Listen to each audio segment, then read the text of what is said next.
শ্রী গুরু নিতাই গৌর সীতানাথ প্রেমানন্দ হরিবল হরিবল হরিবল। ওকে যোগমায়া,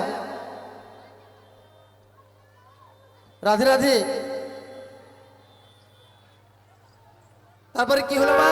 যখনই আমার দ্রৌপদী দুটি বাহু তুলে ভগবানের কাছে লাজ লজ্জা বিসর্জন করে দিয়ে বলছে, প্রভু দয়াময় সখা কৃষ্ণ, এইবার তুমি আমার লজ্জা নিবারণ করো প্রভু। আমার ভগবান কৃষ্ণ, যিনি কিনা সমগ্র কুরুক্ষেত্রটা রচনা করেছেন, যিনি সমগ্র কুরুক্ষেত্রের যুদ্ধটা পরিচালনা করেছেন, আমার সৃষ্টিকর্তা ভগবান কি করলেন? সকলের আড়ালে থেকে, সকলের অন্তরালে থেকে বস্ত্র জুগিয়েছিলেন আমার দ্রৌপদীকে। একদিক থেকে দুর্যোধন কাপড় খুলছে, আর অপর দিকে ভগবান আমার কাপড়ের যোগান দিয়ে যাচ্ছে। কাপড় টানতে টানতে টানতে টানতে দুর্যোধন ক্লান্ত হয়ে পড়েছে, কাপড় আর শেষ হয় না। এটাই তো আমার ভগবানের লীলা। তাই ভগবান বলেছেন, যে জন আমার উদ্দেশ্যে দুটি বাহু তুলে একবার হা কৃষ্ণ হা গোবিন্দ বলে, আমায় প্রভু আমি তোমারই হলাম, তুমি আমারই হও, তুমি আমারই হও, আমি তোমারই হলাম, কেঁদে কেঁদে দুই নয়নে ভাষায় নিতাই গৌর হরিবল হরিবল হরিবল হরিবল। ও যোগমায়া, গোবিন্দ, তাহলে আমার নৌকাতে তুমি রশি আর পাল্টা নিয়ে যাও, কেমন? রশি আর পাল্টা গিয়ে দিতে হবে? হ্যাঁ গো হ্যাঁ, ওই রশি আর পাল্লা হলে নৌকাটা বাঁধবো কেমন করে আমি? হ্যাঁ হ্যাঁ, আমি বানিয়ে দেবো। কেমন করে বানাবে তুমি? ওই সাধু সঙ্গ রশি খানি চৌদিকে জানিয়া রাধা নামে পাল খানি দেব উড়াইয়া। সাধু সঙ্গ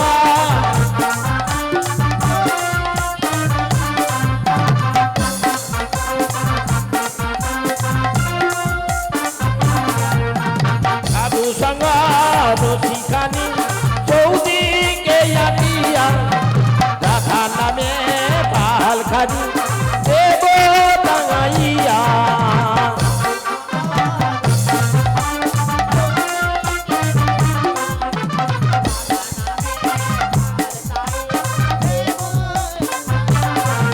আমি টাঙাইয়ে দেব গো, টাঙাইয়ে দেব গো রাধা নামে পাল খানি, টাঙাইয়ে দেব গো রাধা নামে পাল খানি, টাঙাইয়ে।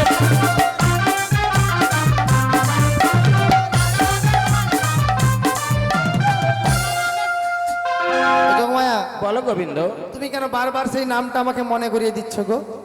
জানো তো ওই নামটা শুনলে আমি নিজেকে স্থির রাখতে পারি না। যার জন্য তো তোমার কাছে আসা। আর তুমি খালি বারবার সেই নামটা আমাকে স্মরণ করিয়ে দাও কেন?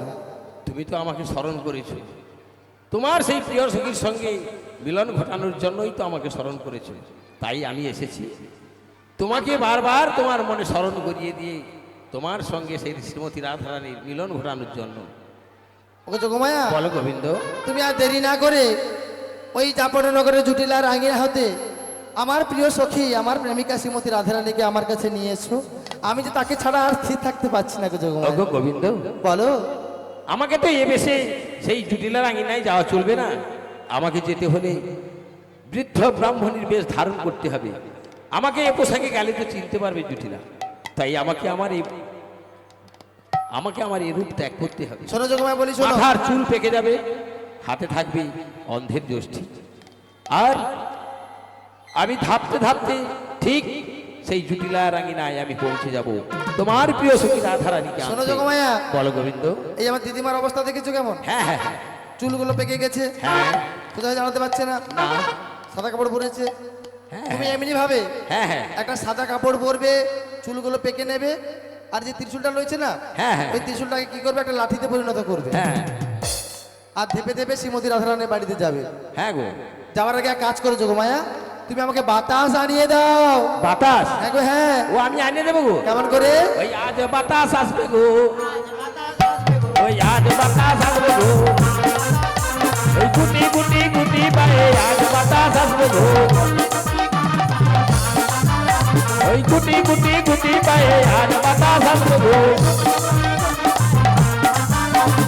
পশরা মাথায় নয়ে আর বাতাস আসবে গো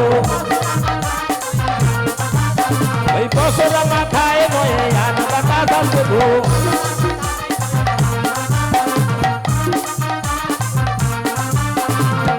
ওগো গোবিন্দ তাহলে আমি এখন আসি এসো যোগমায়া এসো, আমি আসি বেশি দেরি করো না কিন্তু। না, আমি দেরি করব না, আমি যাব আর আসবো, যাব আর আসবো, তাড়াতাড়ি এসো কিন্তু। হ্যাঁ, আমি যাবো আর আসবো। তাহলে মা ওই যোগমায়াকে কোথায় পাঠালাম? জুটিলার বাড়িতে।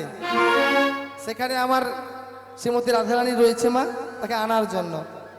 তাহলে যোগমায়াকে এই রূপটা পরিত্যাগ করতে হবে মা, এই রূপে গেলে তো চিনতে পারবে। তাই কি করবে, একটা বুড়ি মার বেশ ধারণ করবে, বৃন্দাবনের বড়াই বুড়ি। ততক্ষণ আসুন মা, আমরা একটা রাধা নামে জপ করে নিই সবাই মিলে। হরিবল, নিতাই গৌর প্রেমানন্দে, হরিবল হরিবল। ও মেরে রসনা লাগায়ে রাধা।